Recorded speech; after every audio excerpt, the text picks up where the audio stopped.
दोस्तों, क्या आपके जीवन में कभी ऐसा पल आया है जब आपको लगा हो कि सब कुछ खत्म हो गया है? जब आपके बैंक अकाउंट में पैसे ना हो, सिर से छत जाने का डर हो, और सबसे दुखद बात, जब आपके अपने माता पिता की आंखों में आपके लिए भरोसा खत्म हो गया हो। आज की कहानी आर्यन की है। ये कहानी सिर्फ सफलता की नहीं है, बल्कि उस जिद्दीपन की है जो एक हारे हुए इंसान को विजेता बना देती है। अगर आप आज आलस महसूस कर रहे हैं, या आपको लग रहा है कि पढ़ाई और काम आपके बस की बात नहीं, तो अगले कुछ मिनट आपकी सोच बदल देंगे। आर्यन एक छोटे से शहर का लड़का था। मध्यम वर्गीय परिवार, पिता की सीमित आय और माँ की ढेरों उम्मीदें।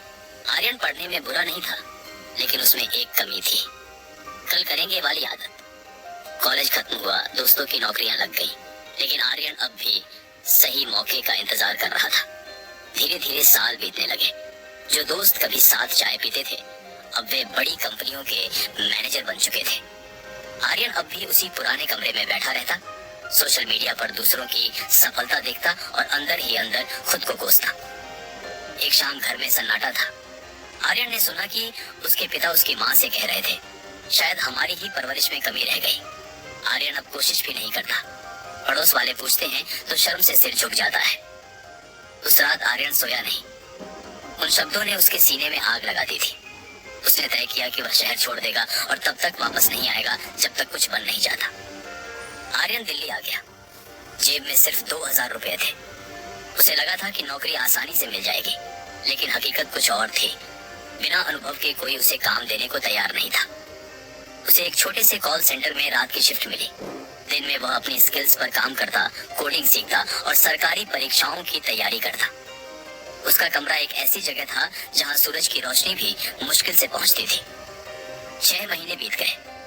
आर्यन दिन में सिर्फ 4 घंटे सोता। उसकी आंखों के नीचे काले घेरे आ गए थे, लेकिन उसकी आंखों में एक अजीब सी चमक थी। वह चमक थी कुछ कर दिखाने की भूख। कहानी में मोड़ तब आया जब आर्यन की तबीयत खराब हो गई। उसे तेज बुखार था, पैसे खत्म हो रहे थे और अगले हफ्ते उसकी सबसे बड़ी परीक्षा थी। मकान मालिक ने किराया न देने पर सामान बाहर फेंकने की धमकी दे दी थी। आर्यन फुटपाथ पर बैठा था।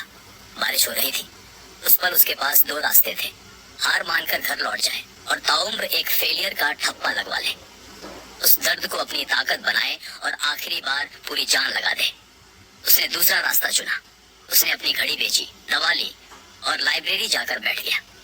वह 18 घंटे पढ़ता। जब नींद आती तो वह खड़े होकर पढ़ने लगता। जब भूख लगती तो वह पानी पीकर पेट भर लेता। समय बीता, परीक्षा का दिन आया। आर्यन का हाथ कांप रहा था, कमजोरी की वजह से। लेकिन जैसे ही उसने सवाल देखे, उसे महसूस हुआ कि उसकी रातों की नींद हराम करना बेकार नहीं गया था। उसने हर सवाल का जवाब ऐसे दिया जैसे वह अपनी किस्मत लिख रहा हो। रिजल्ट आने में 2 महीने थे। इस बीच उसने एक छोटी सी फ्रीलांसिंग कंपनी शुरू की। वह लोगों के लिए वेबसाइट बनाता।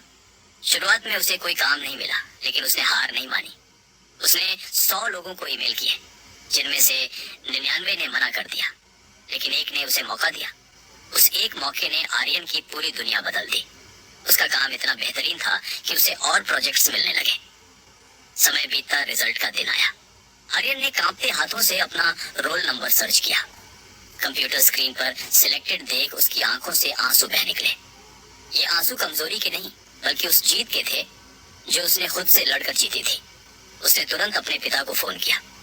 पिता की आवाज में जो गर्व था, वह आर्यन के लिए दुनिया की सबसे बड़ी दौलत थी। सीख। दोस्तों, आर्यन की यह कहानी हमें 3 बड़ी बातें सिखाती है। हालात कभी स्थायी नहीं होते। अगर आज बुरा वक्त है तो यकीन मानिए ये बदलेगा। बस आपको टिके रहना है। आलस आपका सबसे बड़ा दुश्मन है। कल कभी नहीं आता। जो करना है आज और अभी से शुरू करना होगा। मेहनत का कोई विकल्प नहीं। सफलता शॉर्टकट से नहीं, बल्कि रातों की नींद कुर्बान करने से मिलती है। अगर आप एक छात्र हैं तो याद रखिए, आपकी एक किताब आपकी पूरी पीढ़ी की गरीबी मिटा सकती है। अगर आप एक वर्किंग प्रोफेशनल हैं तो याद रखिए, आपकी मेहनत ही आपकी पहचान है। आज खुद से एक वादा कीजिए, क्या आप तैयार हैं अपने शून्य से शिखर तक का सफर तय करने के लिए? उठो, जागो और तब तक मत रुको जब तक लक्ष्य